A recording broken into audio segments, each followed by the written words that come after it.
जय श्री हरि प्रिय भक्तों, आप सभी का स्वागत है हमारे चैनल ओम रस में। आज हम इस वीडियो में लेकर आए हैं गरुड़ पुराण में बताए गए शंख के अद्भुत रहस्यमय और चौंका देने वाले महत्व के बारे में। आखिर क्यों भगवान विष्णु अपने हाथ में शंख धारण करते हैं? क्यों शंख की ध्वनि को नकारात्मक शक्तियों का नाश करने वाला माना गया है? और क्यों कहा जाता है कि जिस घर में प्रतिदिन शंख बजता है वहां मां लक्ष्मी स्वयं निवास करती हैं?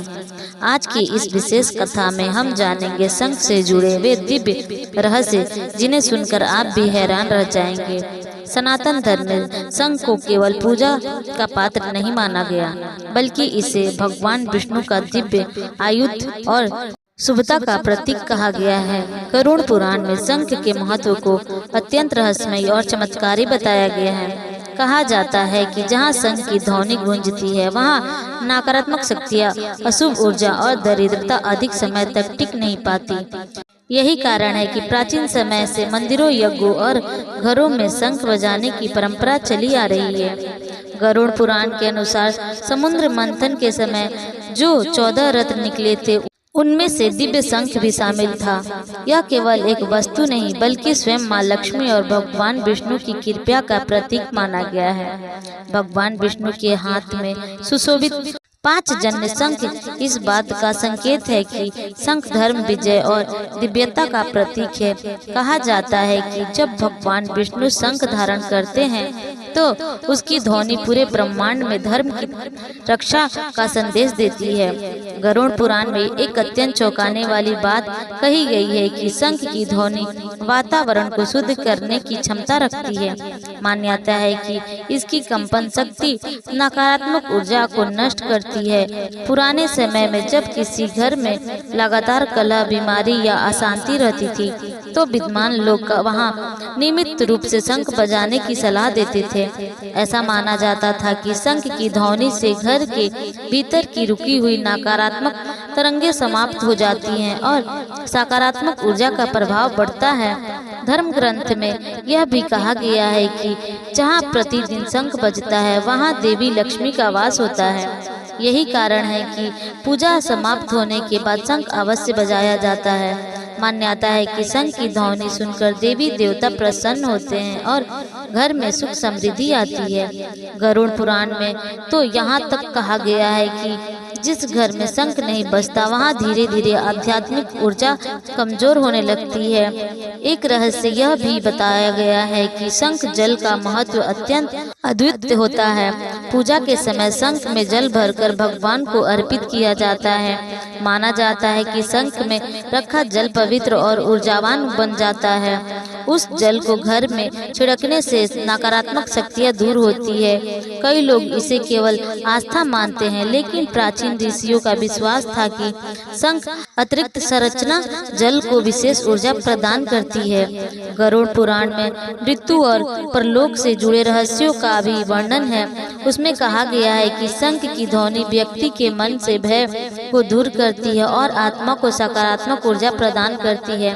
पुराने समय में किसी शुभ कार्य, यज्ञ या धार्मिक अनुष्ठान के दौरान शंख इसलिए बजाया जाता था ताकि वहां उपस्थिति लोग के मन में दिव्यता और साहस उत्पन्न हो। माना जाता था कि शंख की ध्वनि सुनने से मन के विकार शांत होते हैं। महाभारत में भी शंख का महत्व अद्भुत रूप से दिखाई देता है। महाभारत युद्ध आरंभ होने से पहले भगवान श्री कृष्ण ने 5 जन्य शंख बजाया था। उस ध्वनि ने पांडवों के भीतर आत्मविश्वास और शक्ति भर दी थी। यह केवल युद्ध का संकेत नहीं था बल्कि धर्म की विजय का उद्देश्य था। इसी कारण आज भी शंख को विजय और शक्ति का प्रतीक माना जाता है। गरुड़ पुराण में यह भी कहा गया है कि शंख की ध्वनि से कई प्रकार से सूक्ष्म जीवाणु और नकारात्मक कंपन नष्ट होते हैं। आधुनिक विज्ञान भी ध्वनि तरंगों के प्रभाव को स्वीकार करता है। कई शोधों में पाया गया है कि तेज और पवित्र ध्वनि वातावरण को सकारात्मक बना सकती है। इसलिए मंदिर में घंटी और शंख दोनों का उपयोग किया जाता है। एक और चौंकाने वाली मान्यता है कि दक्षिणावर्ती शंख अत्यंत दुर्लभ और चमत्कारी माना जाता है। सामान्य शंख बाईं ओर खुलते हैं, लेकिन दक्षिणावर्ती शंख दाईं ओर खुलता है। इसे माँ लक्ष्मी का स्वरूप माना जाता है। कहा जाता है कि जिस घर में विधि पूर्वक दक्षिणावंती शंख की पूजा होती है वहाँ धन की कमी नहीं होती। हालांकि इसकी पूजा पूरी श्रद्धा और नियम से करनी चाहिए। गरुड़ पुराण के अनुसार शंख केवल बाहरी सुख नहीं देता बल्कि मानसिक शक्ति भी प्रदान करता है। सुबह और शाम शंख बजाने से मन में उत्साह और सकारात्मक आती है। यही कारण है कि प्राचीन भारत में दिन की शुरुआत शंख ध्वनि से होती है। गांव और मंदिरों में सूर्योदय और सूर्य अस्त के समय शंख बजाना शुभ माना जाता है। कुछ लोग यह प्रश्न भी करते हैं कि क्या महिलाओं को शंख बजाना चाहिए या नहीं। अलग अलग क्षेत्रों में अलग अलग परंपराएं रही हैं। बंगाल और विशेष रूप से कोलकाता सहित पूर्वी भारत में महिलाएं पूजा के समय शंख बजाती हैं और इसे अत्यंत शुभ माना जाता है। वहीं कुछ स्थानों पर पुरानी मान्यताओं के कारण महिलाओं को शंख बजाने से रोका गया है, लेकिन किसी प्रमुख धर्म ग्रंथ में ऐसा स्पष्ट निषेध नहीं मिलता है कि महिलाएं शंख नहीं बजा सकती। यदि श्रद्धा, पवित्रता और सम्मान के साथ शंख बजाया जाए तो उसे शुभ ही माना गया है। गरुड़ पुराण में यह भी कहा गया है कि शंख की ध्वनि व्यक्ति के भीतर छिपी नकारात्मक भावनाओं को कमजोर करती है।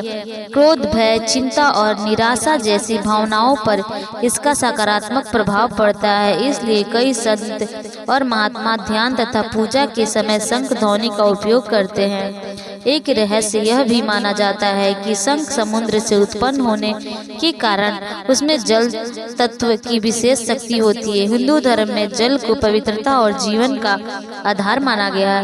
शंख उसी पवित्रता का प्रतीक बन गया। जब शंख में जल भरकर अभिषेक किया जाता है तो उसे अत्यंत पुण्यदायी माना जाता है। गरुड़ पुराण के अनुसार जिस घर में प्रतिदिन भगवान विष्णु की पूजा के साथ शंख बजाया जाता है वहाँ अकाल मृत्यु, भय और अशांति का प्रभाव कम होता है। यह केवल धार्मिक आस्था नहीं बल्कि मानसिक और आध्यात्मिक ऊर्जा को जागृत करने का माध्यम भी कहा गया है। अंत में गरुड़ पुराण यही संदेश देता है कि शंख केवल समुद्र से निकला एक खोल नहीं है बल्कि दिव्यता, सकारात्मक ऊर्जा, समृद्धि और धर्म की प्रतीक है। इसकी ध्वनि मनुष्य को ईश्वर की ओर प्रेरित करती है। यही कारण है कि हजारों वर्षों बाद भी मंदिरों में शंख की गूंज सुनाई देती है और लोग उसे सुनकर अपने भीतर एक अलग शांति और शक्ति का अनुभव करते हैं। भक्तों, अगर आपको यह वीडियो पसंद आई हो तो हमारे चैनल को लाइक करें, शेयर करें और सब्सक्राइब करना ना भूलें। धन्यवाद।